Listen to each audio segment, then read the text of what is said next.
eat, I need more than just a taste. Now they tryna talk, oh no, they should know their place. Man, I'm ballin', this ain't cap, baby, now I feel like calling.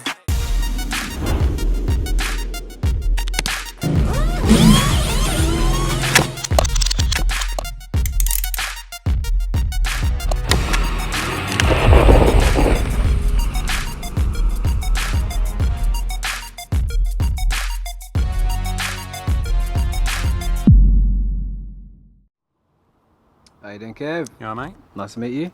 Thanks too. for the invite. No worries. Lotus Elise. Yep.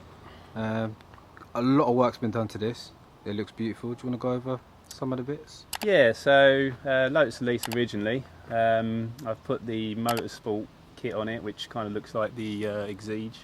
A few little subtle differences, but yeah, pretty much looks like an Exige would now. Is that a kit that you buy from Lotus, or is it just... No, well, it's an aftermarket one. It was probably originally yeah. moulded off Lotus moulds. Yeah. But Got like a carbon theme going along. You got these like vents in the bonnet and stuff, splitter. Yeah, so originally everything was glass fibre, but then as I took the car off the road and done bits to it, I got all a lot of the bits done in carbon fibre. So like the rear quarters, bonnet, front lower spoiler, the rear spoiler.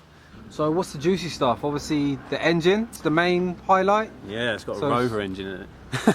Rover K Rover series, K series, yeah. So and you've turbocharged it, built the engine. Yeah, well, I didn't build it myself. I got some guy to build it for me who's been getting really good results out of his engine. So I approached him and asked him if he'd build me an engine, and he did.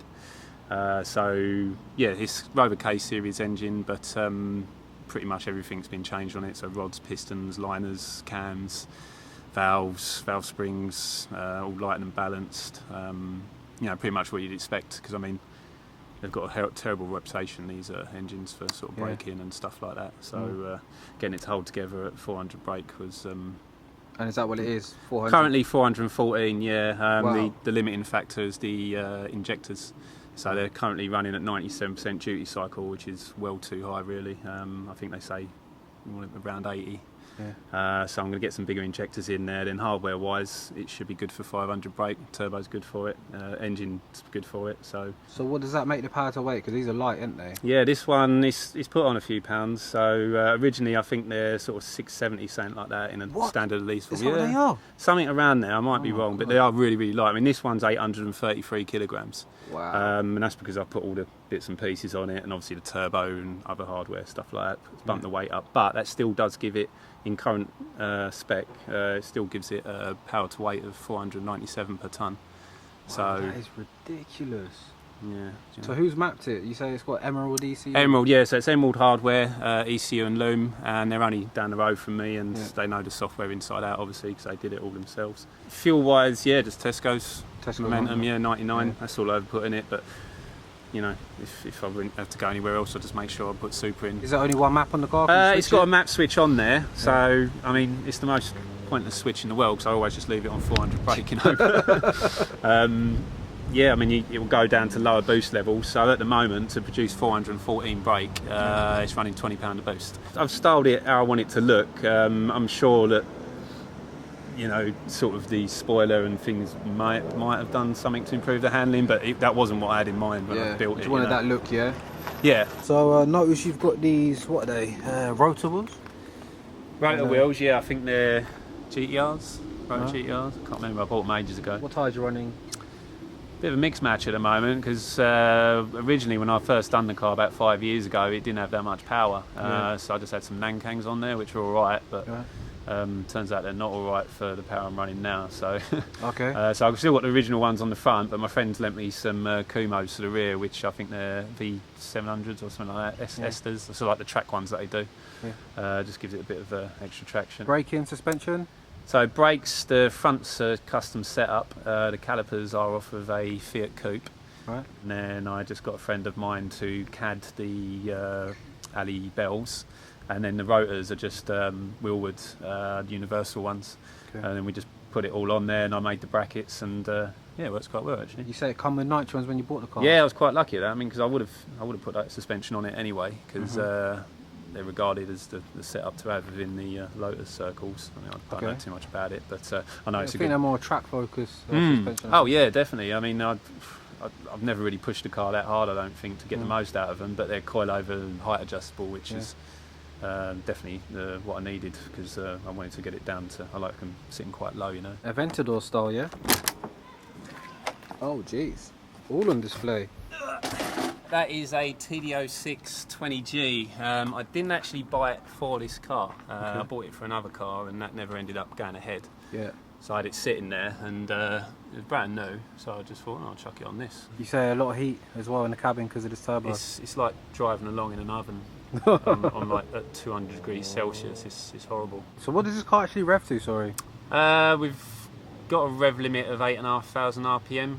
So you say it's got a screamer pipe as well, isn't it? It's coming out the rear. Yeah, so you got the external wastegate, and rather than go back into the system, I thought, because the engine's in the back, I thought I'd just have it coming out the back with the this normal exhaust. Yeah. Intake wise, it runs into an intercooler, which I think was meant for a Renault 5 GT Turbo, can't remember. And then that goes into a universal charge cooler.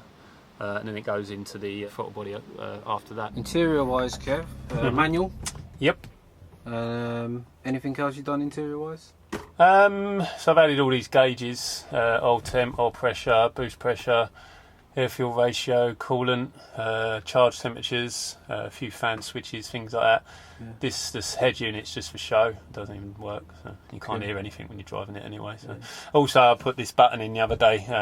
My mate printed me off this gear knob, and it's got like a launch control button that I've wired in. So clutch, it's got a CG Motorsport 4 paddle in there, running through a standard PG1 gearbox, but with a quaife differential put in there. So quaife diff, yeah, definitely. All my cars have got quaife diffs. Yeah, just absolutely love them. And then what's the gears? Was it 6-speed?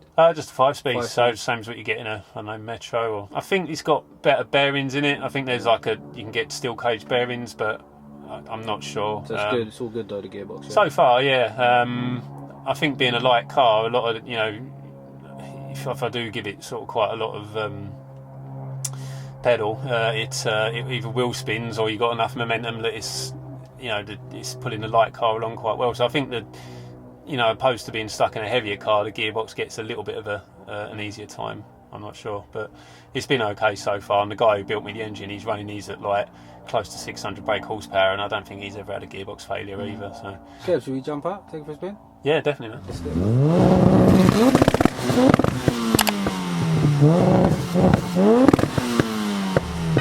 Popping on the west side, cause it's where I stay. I just made 1,000, blew it in your face. I've been going in, Sorry guys if you can't hear correctly, we're trying to shout. We just jumped onto a busy dual carriageway. And yeah, so Kev, nice place to be. What you saying? It's like a kick, they're not kick cars, are they? You can't buy these and build them. Like no, can you buy it as it is, but it's probably the most kick car-like car you can buy. Yeah. There's no creature comforts, no central lock-in, no electric windows, no ABS, no track, nothing. It's literally pedals, stick, steering wheel. That is it. You were saying off cam, not to bring any negativity. These cars, you have to maintain them, yeah? Like, little things can go up. Oh, no, yeah, obviously your one's a bit special, isn't it? So yes, I mean, a lot of the parts on this have been developed. I say developed, that sounds like proper engineering-y. I'd say made by me. So, they've had no testing other than what I do, so sometimes parts will fail, and I've had a few breakdowns and things like that. But you said you've had quite a lot of cars. You're in like 4 or 5 cars at the moment, you said? Yeah, so I've got an RS4 B5. It's a B5, yeah? B5, yeah. I had the B7, but it's all about the B5s, man.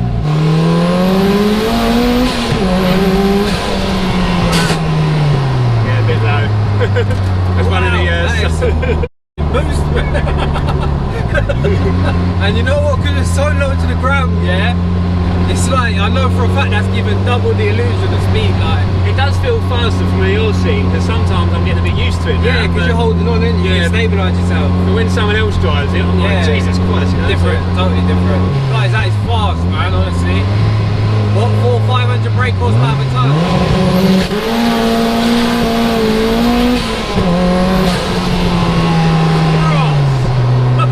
The sensation of speed is high in this cabin. Yes, but like you say, it's a higher power to weight ratio than a Bugatti. No, it's similar. I can get it higher once I get the bigger injectors fitted. I'll take up to 500 brake. It will be, but at the moment it's about just under 500 per tonne. When the power kicks in, it's like you can't even focus correctly. So it just feels crazy. Like.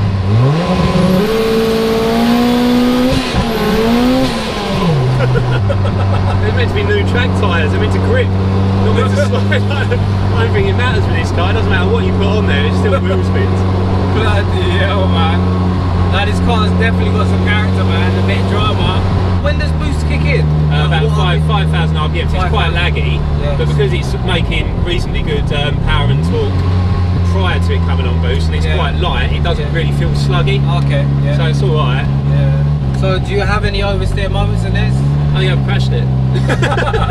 Nice. Yeah, I was going to Brands Hatch in it, and there was this Ferrari F40 in front of me, and I was behind him, sort of giving it the boy, thinking he'd want to race, but he was driving it as you'd expect to be driving a £1 million car. Yeah. I sort of lost control, went up ahead, through a few bushes. Oh, did he see? Yeah, he would have seen a lot. He must have just been thinking, what is this guy doing? But, I don't know, you live and learn, don't you?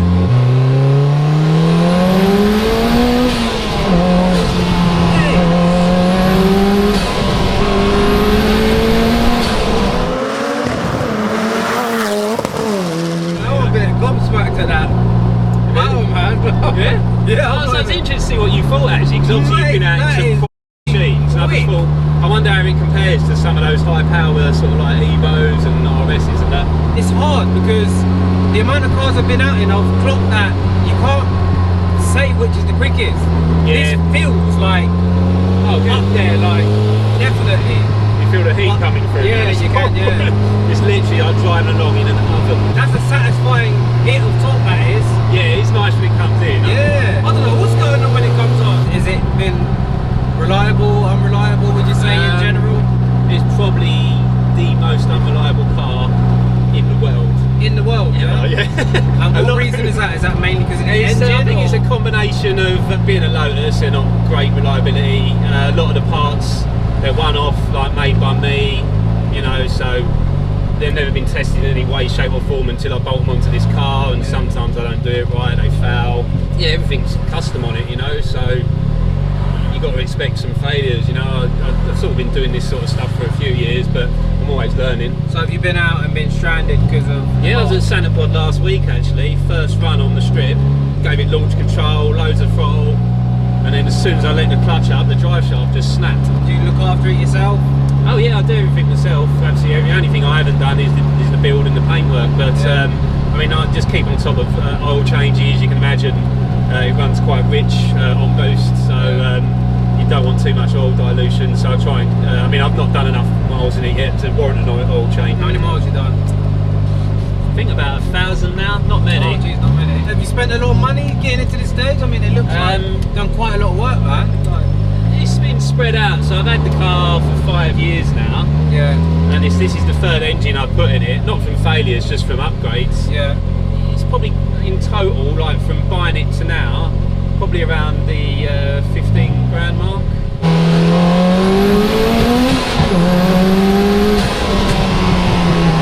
Yeah, now, man. I can't help but swear every time. I'm trying to not to as well, like. I'm just like shocked every time. Power. Got flat shift on it.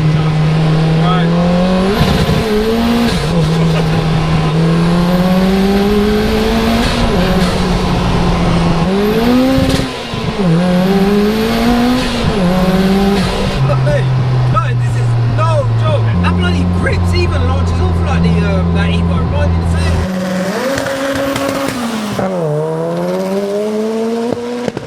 Alright guys, let's do this, man. Let me tell you, I am so excited to drive this. The boost and the way it feels from the passenger, like, I'm actually, I want to say I'm worried, I don't want to make you worried, but mate, the power is, yeah, this is going to be something to remember, I know it is.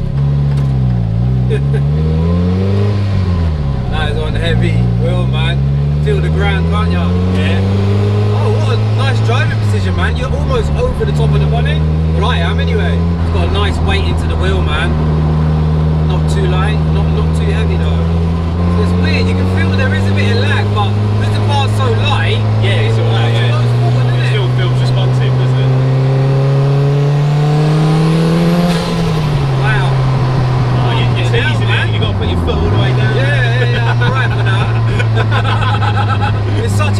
your car, like, Yeah, definitely. you so much more wary. Like, I feel like I'm in a driving lesson right now. Like, I'm concentrating on so many things. Everyone's been like, Ricky, you pussy, what you doing, man? He's only got a 700 brake before. Like. Nah, this is different, man. I'm telling you, it's totally different. Yeah, I'm not gonna lie to you, like a little tiny bit intimidating, little bit. Definitely feels like I need to respect it a bit. But, Yeah, I think if it was set up properly, then it would be a lot more forgiving, you know. But yeah, it's all over the place. yeah, gearbox feels a bit like, I don't know, a bit mushy, isn't it? Like, It's cable operated, and they're the cables it come with, so I imagine they're quite slack and probably need replacing. These ones are just quite old, and I mean the gearbox is like rebuilt, but yeah, I think that's probably the weak yeah, that point. is probably what I can actually feel. Man, that steering is definitely heavy on the corners. And with the Alpha 4C, Yeah. I noticed that the faster you went, the lighter the wheel got. This wheel's sort of consistently stand at the same weight. Yeah, I mean it lightens up a bit when you go a bit quicker. Now, man, you being serious? Definitely feel serious. This Yeah, now. Mate, that is good.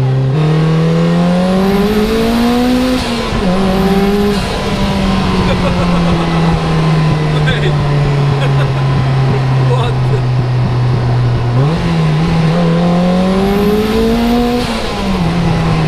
Listen to the sounds as well, man. It's right there, isn't it? I just like check on my turbos. I'm driving along. I'm like, yeah, it's still there. Wow. I'd be in second all day.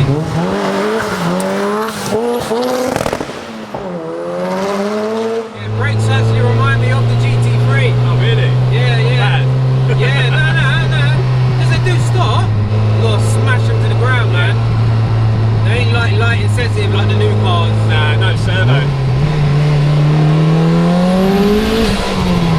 Yeah, now. That's the boost you want, man, trust me. Oh yeah, I love it. Old school. Wow, what a motor, man. 100% make you smile without fail, every time. Yeah, it does do that, especially when it breaks down. And I'm just like that.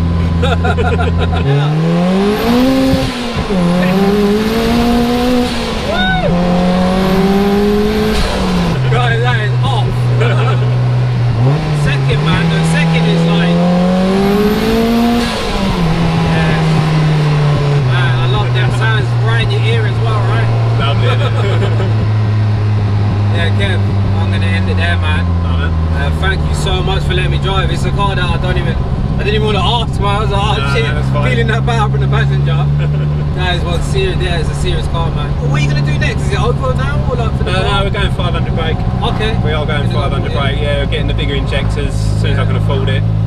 Decent tyres, a few little subtle changes on the like side skirts and the front spoiler, and then hopefully that'll be it until I change it again. Sweet, man. Make sure you give me a shout, man. I will. We'll do another video. Any social media links you want to leave?